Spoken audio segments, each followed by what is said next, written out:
Entry-level jobs are dead. According to the US Chamber of Commerce, half of companies are no longer willing to hire or train entry-level employees, with the average age of new hires now sitting at 42 years old. Not only that, but LinkedIn's own data suggest that a majority of entry-level jobs on the platform aren't even real, with over 40% of companies admitting to posting fake entry-level jobs, also known as ghost listings, and another third of entry-level jobs asking for at least 3 to 5 years of relevant experience before even applying. See, the United States is going through what economists call a frozen job market, meaning that no one gets hired and no one quits, which drives down job openings, stagnates wages, and leaves behind the millions of young adults who are now 1 month away from finishing high school or college, only to graduate into unemployment. Which begs 3 very important questions. Why is this happening? Who's going to be qualified to do all of the jobs in 20 years once the baby boomers are finally gone? And what can you do now that the entry-level job market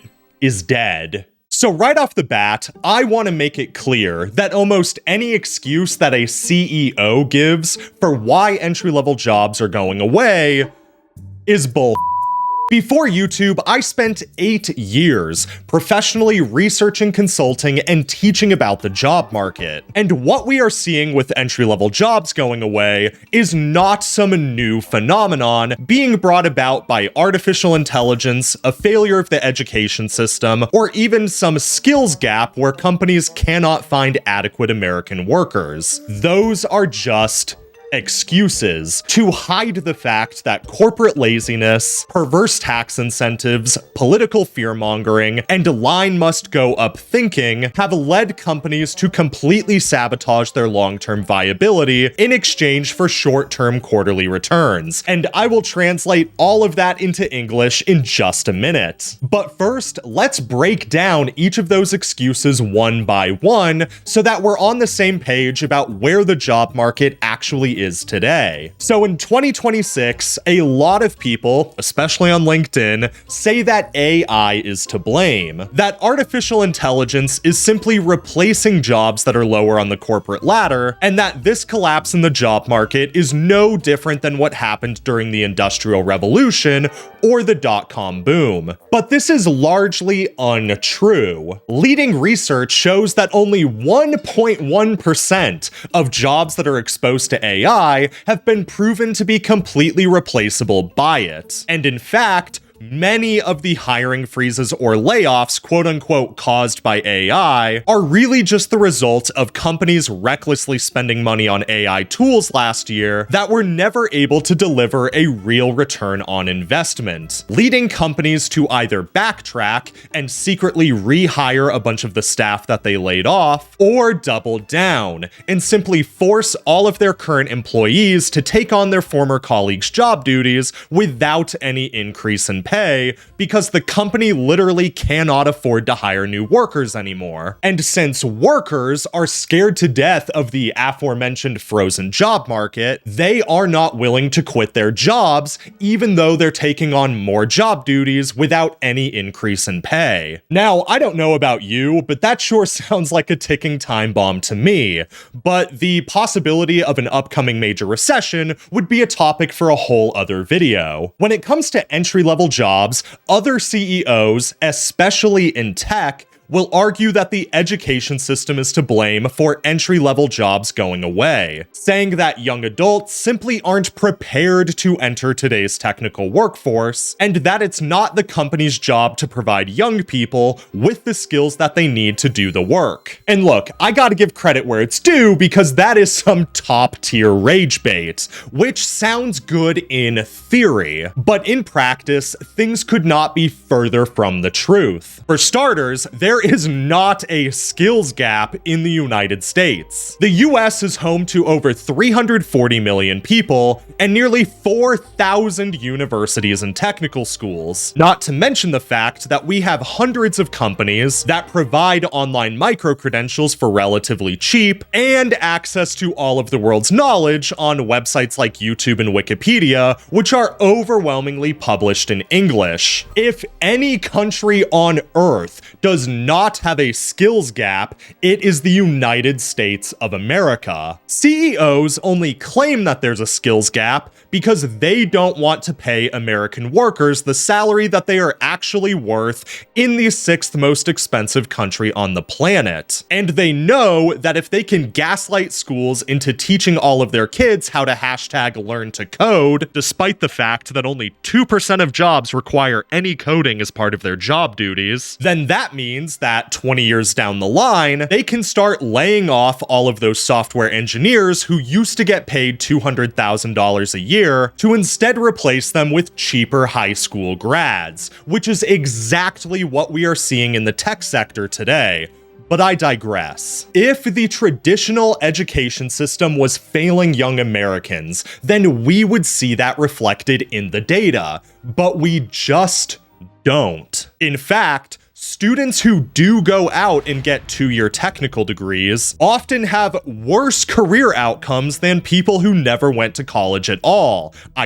You not. And they often make millions of dollars less than people with a traditional bachelor's degree over the course of their entire careers. And just to add insult to injury, people with 2-year degrees often have the hardest time paying them back, despite having a smaller student debt burden than people with 4-year or master's degrees, which, if you're curious, is called the student debt paradox. And there are a whole bunch of reasons for this, some of which are more obvious, like the fact that universities are just better equipped to attract recruiters, career fairs, and internship openings to their campuses in a way that community colleges and technical schools are not. And then others are less obvious, but in my opinion, are still just as important. Like the fact that simply spending more time as a student gives you more opportunities to mature and to participate in experiential learning than someone who goes straight into the workforce. And the fact that over a quarter of all couples actually get married in college, which gives you access to both a support network and a 2-income household with higher earning potential because you both have college degrees, which all compounds into Americans with a traditional education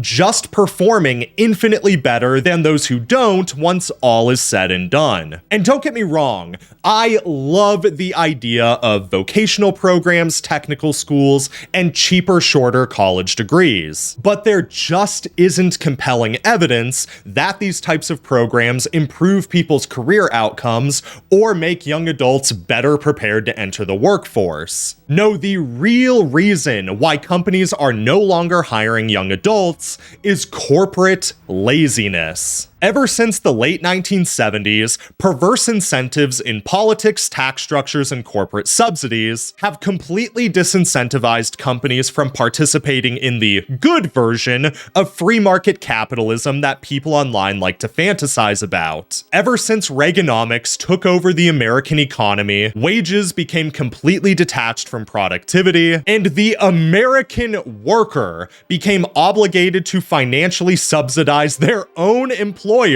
by spending 181 billion tax dollars every year on corporate welfare. Combine that with Citizens United, corporate lobbying, and quite frankly, propaganda meant to trick Americans into being upset about some BS culture war as opposed to getting angry at billionaires, and we now live in a country where Gen Z is 3 times poorer than baby boomers, where politics is just a game for the top 0.01%, and where companies do crazy just to make shareholders happy, like posting fake job listings to LinkedIn and Indeed to pretend that the company is growing, when really they have no intention of hiring anyone, and are just waiting until they too can get bought by one of the 12 different companies that own literally everything else. Not to mention the fact that fewer companies are even willing to hire interns, destroying yet another rung on the corporate ladder and making it that much harder for young adults to successfully launch their careers. So what can you or your loved ones do now that the entry-level job market is actively collapsing in front of us? Well, for starters, I'll tell you what you can't do. You cannot apply to jobs like it's 2015. Auto-submitting your resume to public online job boards just doesn't work anymore. In fact, the odds that a single resume submitted somewhere like LinkedIn or Indeed will land to a job is only 1 in 514. And the reason for that is because only 1/3 of real job openings actually get posted to online job boards, whereas only 3% of online applicants get brought in for an interview, and only 48% of those interviewed actually get offered a job, which does make sense, but still creates a resume to hire ratio of 0.19%. Those are horrible odds. And so if you want to succeed in today's job market, then you need to do one of two different things, which are A, learn how to tap into the so-called hidden job market that labor economists like me are always going on about, and B, learn how to make yourself competitive even if you don't have any quote-unquote real work experience in your target industry. Okay, so what is the hidden job market? Personally, I hate this term, but really all this is describing is the fact that 73% of job openings do not get posted to public online job boards, and are instead filled through things like internal promotions, networking events, internship pipelines, university partnerships, or via talent acquisition recruiters, most of whom are operating through a combination of LinkedIn messaging and corporate email. This type of narrow hiring pipeline is extremely common in fields that offer full-time, salaried jobs with good benefits and total compensation packages. And so if that's what you're going for, then you need to do your research and find out how your target industry is actually hiring people. If they employ a bunch of talent acquisition recruiters, then you need to be optimizing your LinkedIn account and connecting with those recruiters as often as you can. If a company is heavily involved in professional organizations, then you need to be going to conferences and showcases where you can actually network with hiring managers face to face, because that's where a ton of the hidden job market hiring takes place. And if you are a college student at a major four-year university, then you need to be going to career fairs, info sessions, and other hiring events that your college puts on, because they are investing millions of dollars into career services personnel, like I once was, in order to ensure that their university maintains a high placement rate. And if you are in your 30s and just chronically underemployed, then you need to start targeting unsaturated channels in your job search. Google just isn't going to hire you right now. I am sorry, bro. But you know who might? Small businesses, local firms, hell, even government jobs at the city and state level. These might not be your dream job, but they are a phenomenal way to earn a steady paycheck without having to constantly worry about layoffs like we see in business and tech. But this is where a lot of people say, okay, Alex, that's great, but how do I actually get hired for those experiences when I don't have any real experience? And this is where we need to start playing the career game a little more creatively. Because you're right, true entry-level jobs are collapsing at the same time that companies are refusing to hire or train younger employees. Like I said before, the average age of new hires is now sitting at 42 years old. So what is a Zoomer to do? Well, you need to start cramming your resume full of tangentially related experiences that do not require you to get formally hired somewhere. Volunteering with organizations that will take anyone, joining clubs that will take anyone, and doing personal projects that can be done by anyone with your skill set. For example, if you want to get into marketing,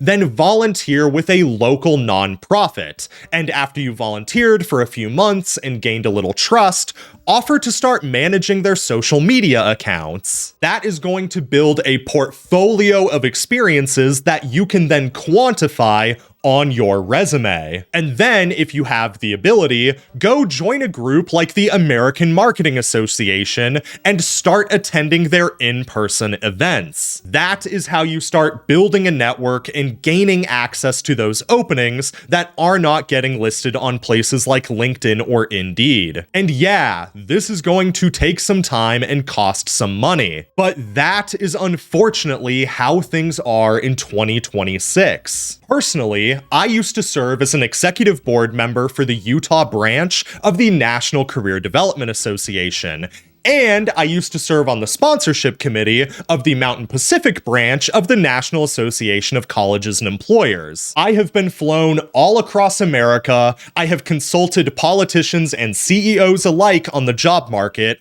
and I have fundraised millions of dollars. And you know how much money I got paid for any of that?